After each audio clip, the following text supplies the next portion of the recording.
Tamam. Teşekkürler. Okay. Pardon. Here is the outline of my Pardon.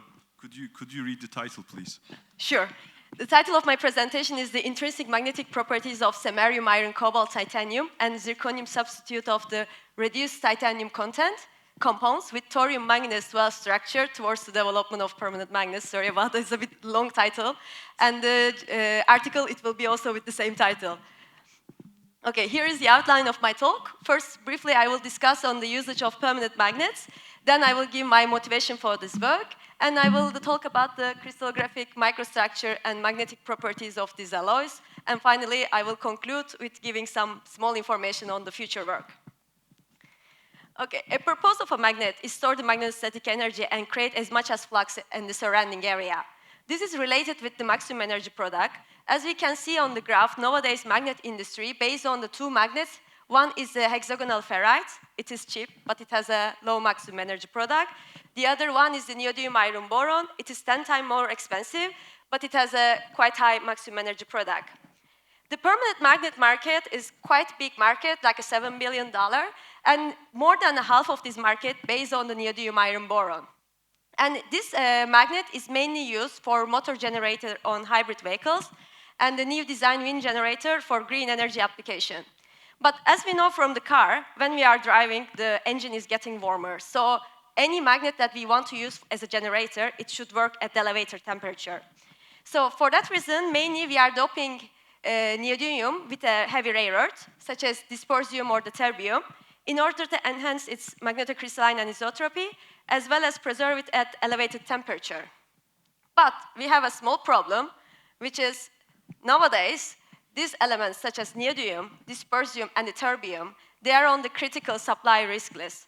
So for that reason, it is crucial to replace this neodymium iron boron with another composition, with another alloy, which doesn't contain these critical elements. For this purpose, samarium-based compounds, it seems like a good option. So the thorium manganese 12 samarium-based compounds is a good candidate for replacing neodymium iron boron, as it has quite a lot of 3D transition metal, which gives high Curie temperature, high saturation magnetization, as well as it has a tetragonal structure where the large A to C ratio provides the magnetocrystalline anisotropy. Intrinsic properties of samarium iron 11 titanium is investigated quite a long time ago from JMD Koi by the late of the 80s. And it is found that the anisotropy constant and the Curie temperature quite comparable with neodymium iron boron. Although here we have a small problem that the saturation magnetization is quite low. The reason of the low saturation magnetization is the existence of the titanium at 8 ici of the iron, which is responsible mainly the magnetic moment of the structure. But in the meantime, we need the titanium in order to stabilize the structure, because the average iron-iron interatomic distance for 8 ici is bigger than the radius of the two iron atoms. So we need to replace one of the iron with a bigger atom, such as titanium for this case. It can be another atom also, in order to stabilize the thorium manganese 12 structure. But still, we have some chance. We have a good way to increase the saturation magnetization. One is cobalt doping on the iron side. As we know from a long time ago, like from the Slater-Pauling curve, which is based on the rigid model for the iron-cobalt binary composition, enhance the saturation magnetization by 30% of the cobalt doping. And the second way, which is found recently, we can reduce the titanium amount by doping the zirconium on the samarium side, where the zirconium shrinks the distance between the iron size on the 8i side. But for the both cases, which is prepared like in the literature, there was a two problem. One, they obtained the multiple phases. For the second case, even the multiple phases were unknown.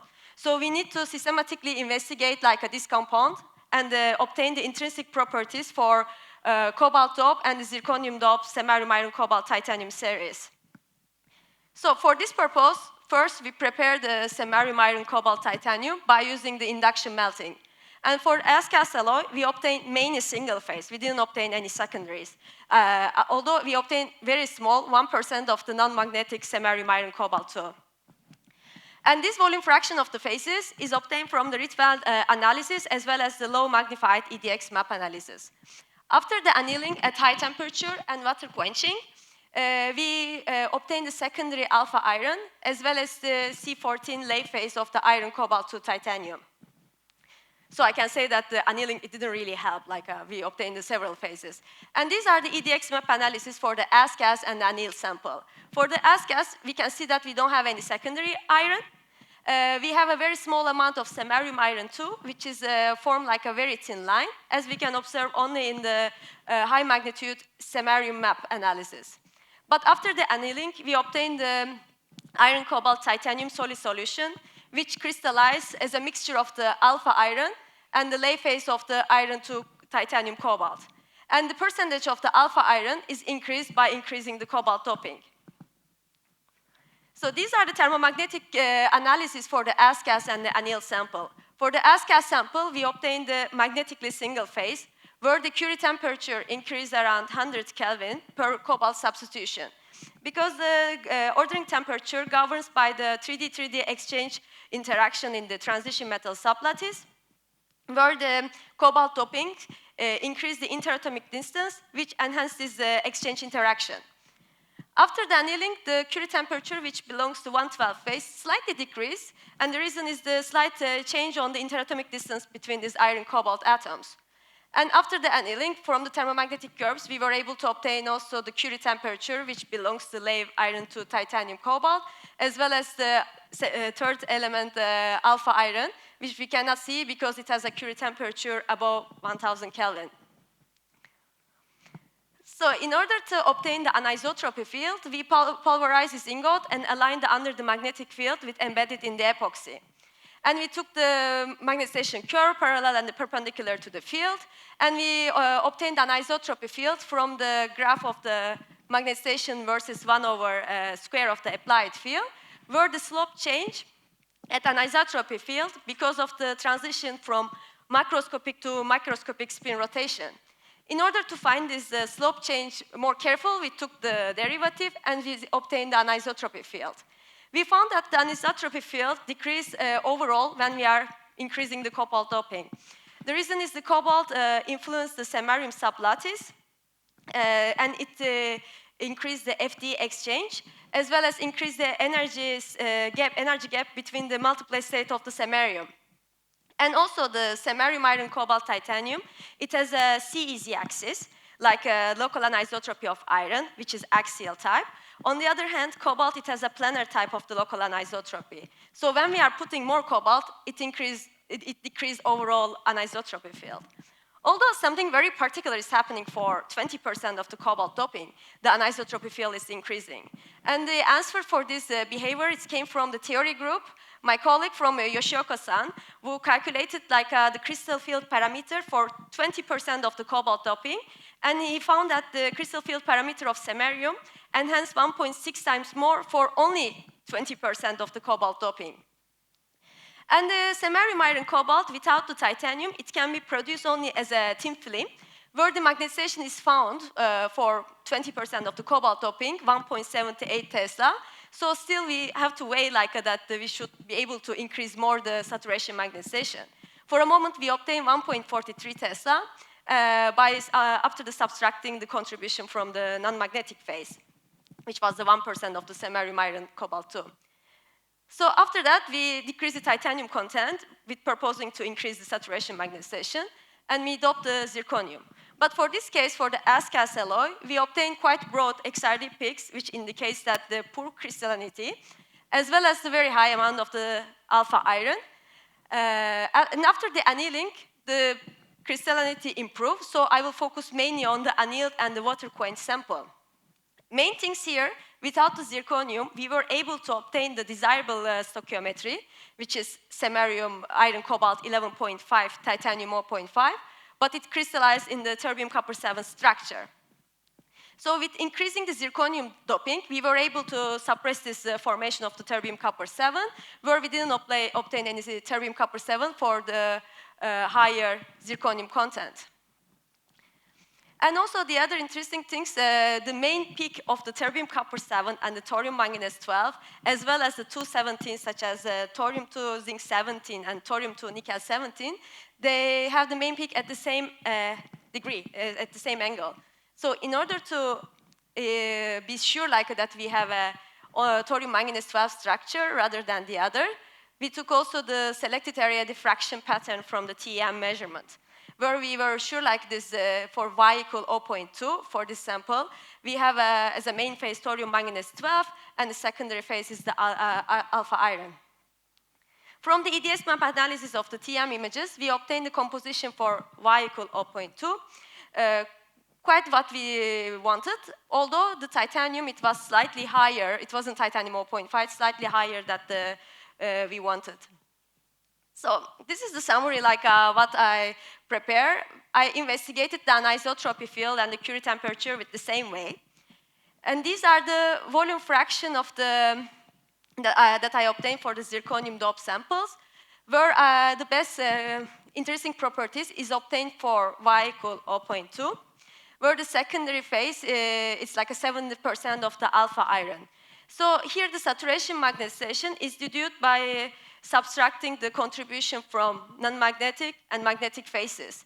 And we found that the saturation magnetization enhanced 0.1 Tesla by decreasing the titanium content. On the other hand, like anisotropy is decreased by decreasing the titanium and doping the zirconium. This is something we were expecting because rare earth-based anisotropy originate from the combination of the crystal field interaction of 4f electron with the electrostatic charge of the surrounding ion and relatively strong spin-orbit coupling of 4f electron. So when we are decreasing the rare earth content, we are decreasing the overall anisotropy field. So let's finalize my presentation. So the main idea, it was like if this composition can replace the neodymium iron boron. It seems that from the intrinsic properties, the answer is yes. From this graph, we can see that the anisotropy field of these two compounds is higher than the neodymium iron boron. Only the saturation magnetization is slightly lower at room temperature comparatively with neodymium iron boron, although it is higher above the 400 Kelvin. And their theoretical maximum energy product also pretty high. So up to now, we have very promising intrinsic properties that we need to translate to the extrinsic properties, which means we have to translate the saturation magnetization to the remanence and the anisotropy field to the coercivity. So one of the good idea to do the grind refinement in order to obtain the highest possible coercivity. As we saw also in the previous talk, the graph, how the coercivity is changing by changing the particle size, we saw that the coercivity is get the highest possible value if there is the particle is in the single domain size. One of the best ways is going to the single domain size is doing the HTDR, which means like doing the hydrogen decryptation, disproportion, and desorption recombination where it's allow us to go to the almost a single domain size. And also another way is using the non-paramagnetic grain boundaries in order to enhance the pinning effect, like in the case of the neodymium iron boron. So these are the future work that is continue. This work is financed from the Toyota. And thanks a lot for listening. And I would like to hear your question. Thank you.